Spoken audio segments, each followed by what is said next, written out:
आज हमें तीसरे दिन का क्लास सीखना है। क्योंकि फर्स्ट डे हमने ओवर कर ली, सेकेंड डे भी हमने ख़त्म कर लिया है और तीसरे दिन को क्लास को आज हमें सीखना है। तो सबसे बड़ी शर्त होगी कि एटलीस्ट पहले दिन और दूसरे दिन दोनों कोर्स को मिला के एक साथ हमें बोल के प्रैक्टिस करना होगा। घर पे आपकी प्रैक्टिस पहले पन्ने से आखिर तक की चलेगी। जितनी अच्छी प्रैक्टिस उतनी अच्छी आपकी स्पीड मिलेगी, फ्लो मिलेगी, फ्लुएंसी मिलेगी आपके अंग्रेजी बोलने में। तो फिलहाल just today we have to start the course of third day. आज हम तीसरे दिन का कोर्स शुरू करते हैं और तीसरे दिन का कोर्स भी कह सकते हैं अमूमन बेस होगी हमारे ग्रामर की भी, हमारे कम्युनिकेशन की भी, और कह सकते हैं सवाल जवाब क्वेश्चन आंसर आज भी सीखेंगे और वही क्वेश्चन आंसर हमारे स्पीड को बढ़ा देगा। तो आज जिस टॉपिक को हमें सीखना है वो है वर्ब टू बी।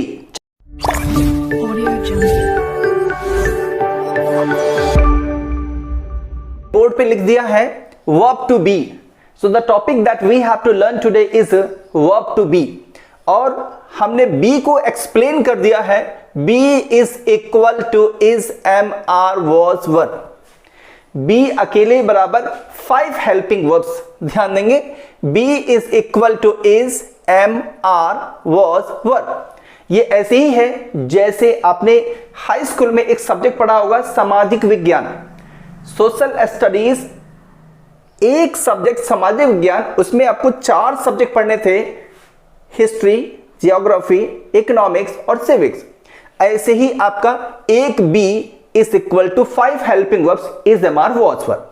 अब हमें समझना क्या है, ये बी अकेले बराबर 5 हेल्पिंग वर्ब्स, ये 5 सहायक क्रियाएं हैं। मैंने सबके नीचे उसकी मीनिंग भी लिख दिया हुआ है। इज का हमें इस्तेमाल करना होगा तब जब हमारे हिंदी सेंटेंस के आखिर में है आता हो। एम का प्रयोग करते हैं हूं के लिए।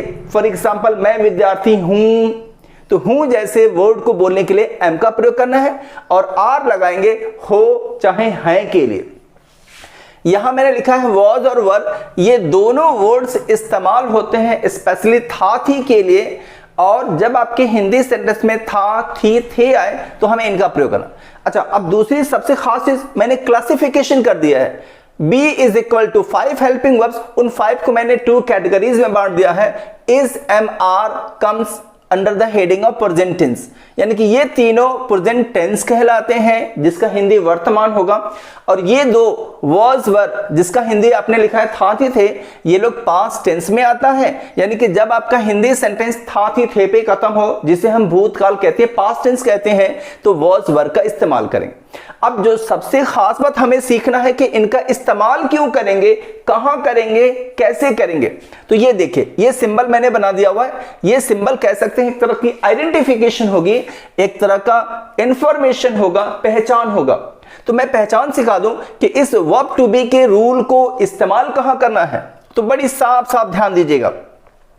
जब आपका हिंदी सेंटेंस है, हैं, हो, हूं या था थी थे पर खत्म हो और वह अकेली क्रिया हो, ये ध्यान दीजिएगा। ये सबसे अहम होगा कि आपका हिंदी सेंटेंस है, हो, हूं या था थी थे पर खत्म होना चाहिए, और दूसरी वो उसमें अकेली क्रिया होना चाहिए।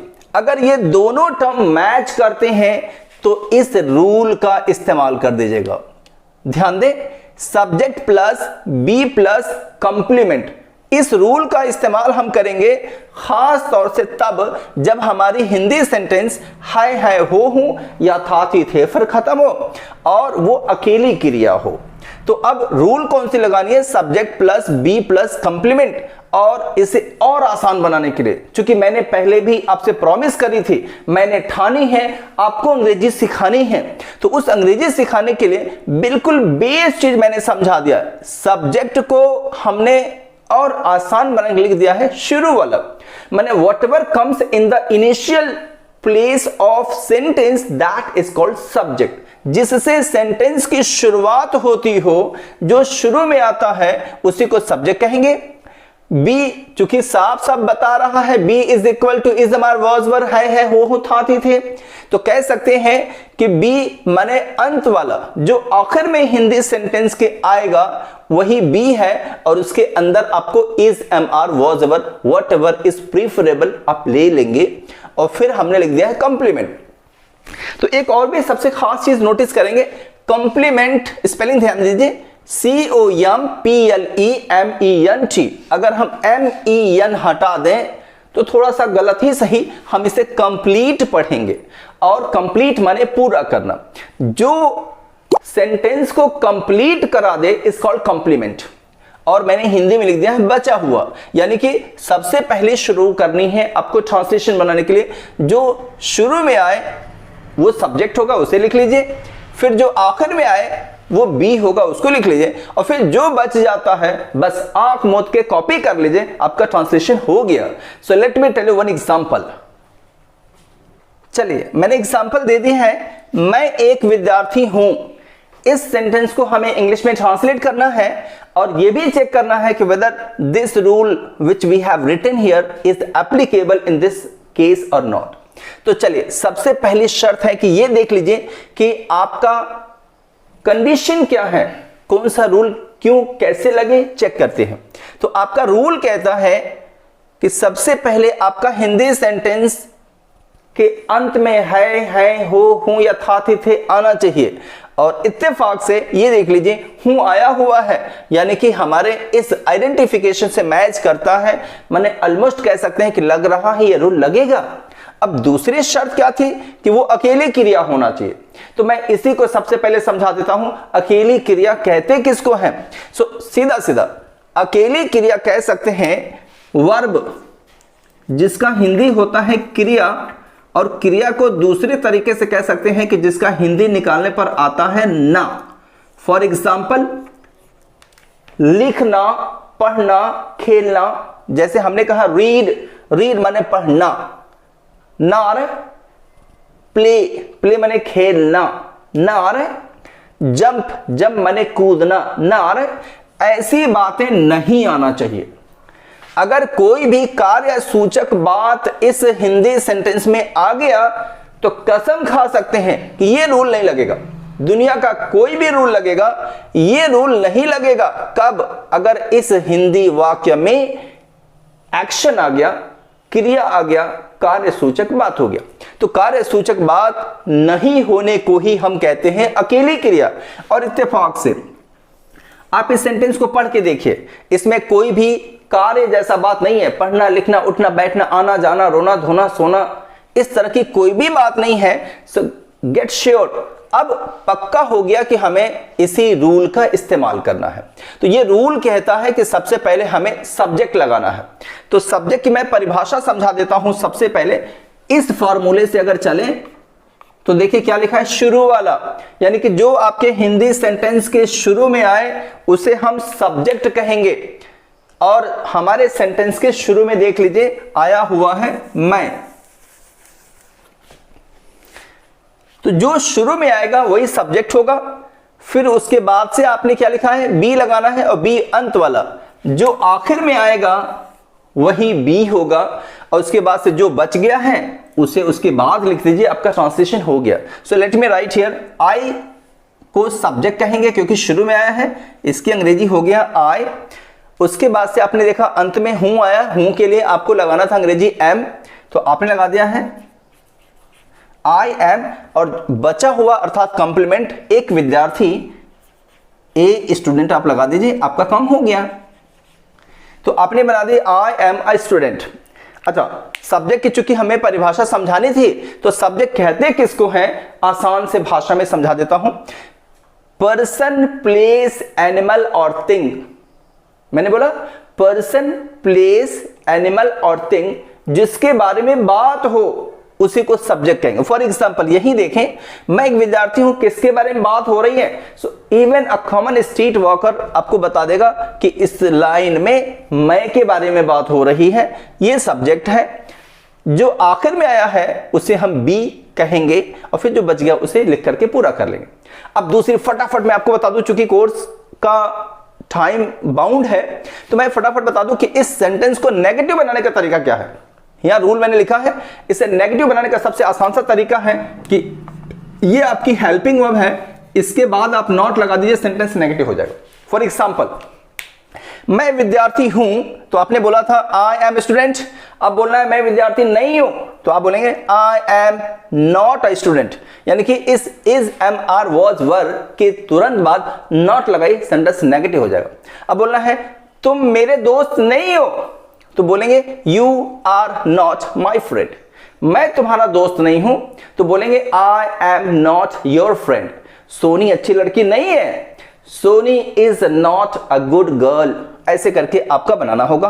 अब जिस पे हमारा कोर्स आगे बढ़ेगा उस पैटर्न को फट से पकड़ते हैं। अब हमें क्या करना होगा, इस बी को बाहर निकालना है, और बी को बाहर निकालते ही हमारा सेंटेंस इंट्रोगेटिव हो जाएगा, और इंट्रोगेटिव होने के बाद का ही हमारा आज का प्रैक्टिस शुरू होगा, जिसे हम अपने स्पीकिंग कोर्स में शामिल करेंगे। तो ये आपकी बेस थी, लेकिन हमारा जो होमवर्क होगा, जो असाइनमेंट होगा, वो इस बेस पे होगा। तो मैंने बी बाहर निकाल दी, so let me write here.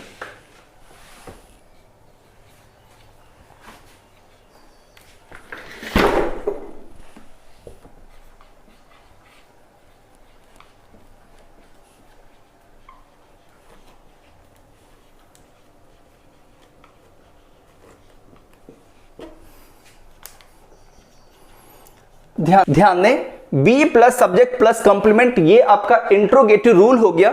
और इस इंट्रोगेटिव रूल की सबसे खास बात क्या है, बी अभी अंदर था तो अफर्मेटिव बना, नेगेटिव बना, और इंट्रोगेटिव बनाने के लिए हमें क्या करना है, यहां से बी को मैंने बाहर निकाल दिया है।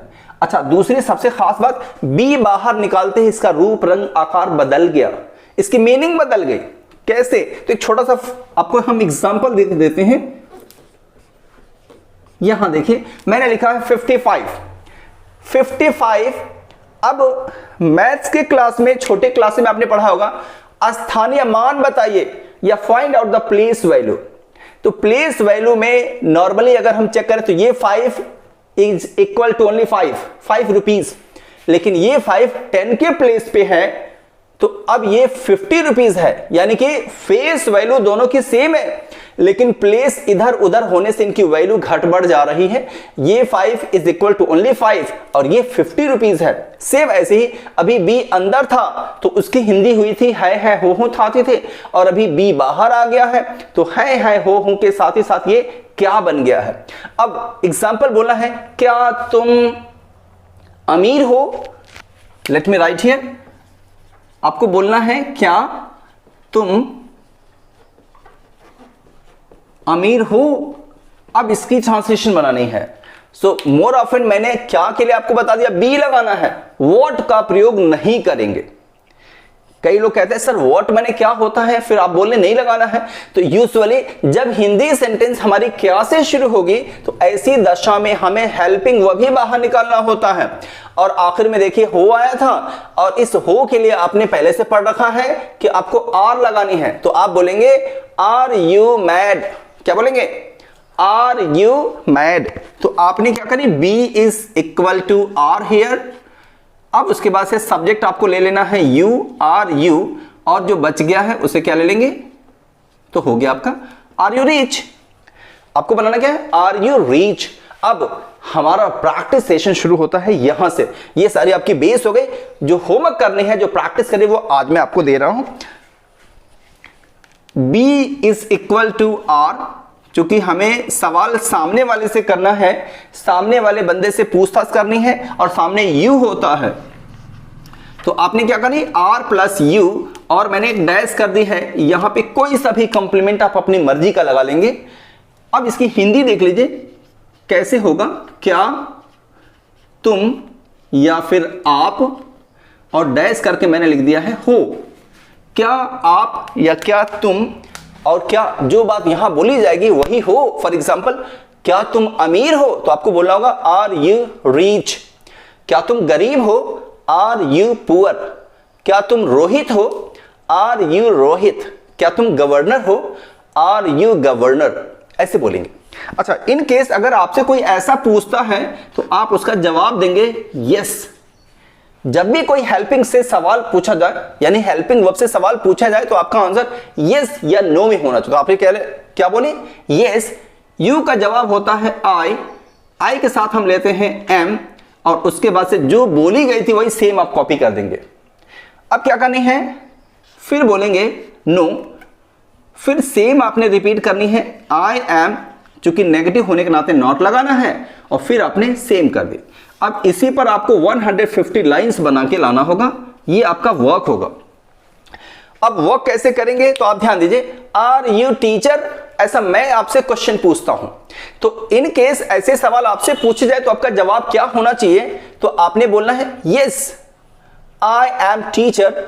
अच्छा, नहीं होंगे तो no I am not teacher. फिर आपने क्या बोला है? आर यू कमिश्नर, तो आपने क्या बोला? Yes yes I am commissioner, no I am not commissioner. अब इसी तरह की, चूंकि मॉक प्रैक्टिस है, नकली प्रैक्टिस करनी है, एक दूसरे से हमें इंप्रूव करना है अपने कम्युनिकेशन स्किल को, तो ऐसी दशा में हम दोनों की प्रैक्टिस करेंगे। आप हैं नहीं है दैट्स नॉट अ क्वेश्चन, लेकिन प्रैक्टिस करने के लिए हमें दोनों लाइन बोलनी है। तो क्या बोलेंगे? आर यू टीचर, तो आपने क्या बोला? Yes I am teacher, no I am not teacher. फिर आपने क्या बोला? Are you president of India, तो आपने क्या बोला? Yes yes I am president of India, now I am not president of India. अब एक सबसे कॉमन और सबसे खास बात मैं आपको बता के फिर क्लास को खत्म करूंगा। यहां जो मैंने डैश करी है, लगाना क्या है? तो मोर ऑफन कभी कभी बच्चे गड़बड़ी करते हैं, जो आप उससे बचें। क्या नहीं करना है? यहां आप किसी एनिमल का नाम नहीं बोलेंगे, ध्यान रखिएगा प्लीज। एनिमल का नाम, चूंकि पूछना आपको सामने वाले बंदे से है, और सामने वाला बंदा भी तो इंसान ही है, तो फिर आप ऐसे कैसे बोल सकते हैं? Are you cow, are you goat, are you camel, are you elephant? गलत होगा। दूसरी चीज, गाली के शब्द नहीं इस्तेमाल करेंगे, क्योंकि at least you have to get an idea of sense of respect. सामने वाले का रिस्पेक्ट करेंगे, गाली के शब्द इस्तेमाल नहीं करेंगे। और तीसरी चीज क्या? वर्ब नहीं लगाना है, वर्ब में आईएनजी नहीं लगाना है, क्योंकि हमने कंडीशन दिया था कि अकेली क्रिया होना चाहिए, वर्ब नहीं होना चाहिए। अगर वर्ब आ गया तो फिर जो आपने ये पैटर्न पढ़ा था ये फिर गलत हो जाएगा, इसमें वर्ब नहीं लगना है। अब कोई बोले आर यू गोइंग, क्या बोला? Are you going, are you coming? तो सेंटेंस तो 100% सही है, लेकिन जिस रूल को हम लोग पढ़ रहे हैं इसके हिसाब से ये फिर गलत हो जाएगा, ये मैच नहीं करेगा। सेंटेंस सही है, but on the basis of this rule the sentence is wrong. तो आपने क्या करना है? सिर्फ यहां पे नेम, प्रोफेशन, पद यही लगा सकते हैं, और इतने में ही बहुत सारा हो जाएगा। So overall 150 lines you have to write down and get practice with your friends. अच्छा, एक बार फिर से मैं आपको याद दिला दूं कि जब आप प्रैक्टिस करेंगे तो पहले दिन, दूसरे दिन और तीसरे दिन तीनों को आप मिलाकर प्रैक्टिस करेंगे। फॉर एग्जांपल, इसके पहले आपने हेलो हाय किया था, उसकी प्रैक्टिस करनी है। फिर दूसरे दिन आपने क्वेश्चन आंसर पढ़ा था, what is the meaning, what is the spelling, what is this, और फिर व्हाट इज द ट्रांसलेशन। और फिर तीसरे दिन आज आपने पढ़ लिया है आफ्टर दैट, यानी कि तीनों कोर्स को लिंक करने के लिए क्या बोला? After that verb to be. For example, are you teacher? Yes, I'm teacher. No, I'm not teacher. Are you doctor? Yes, I'm doctor. No, I'm not doctor. Are you patient? Yes, I'm patient. No, I'm not patient. So I think it is quite clear, and now get in your day-to-day life practice. So thank you very much.